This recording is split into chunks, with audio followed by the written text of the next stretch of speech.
how to add a video in PowerPoint.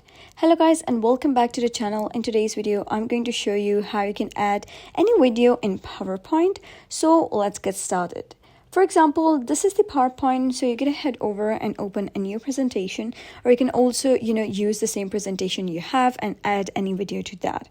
For example, here I'm going to type in anything. For example, I'm going to type in video for demonstration purpose, and you can obviously format it according to your own choice. And if you wish to add a video over here, you're going to simply click on insert, and over here you'll notice an option that says video over here at the right side.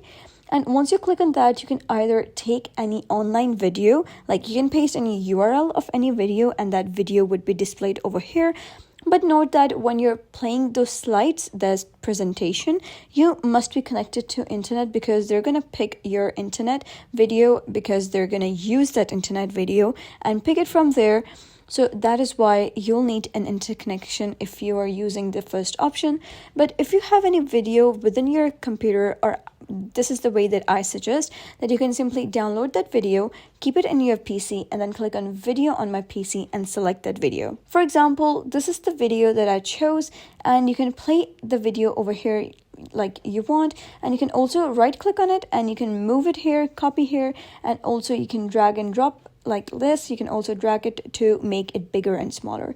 So that was basically how you can add a video in PowerPoint. So if you found this guide helpful, give it a thumbs up and don't forget to subscribe for more helpful tutorials. I'll see you in the next video.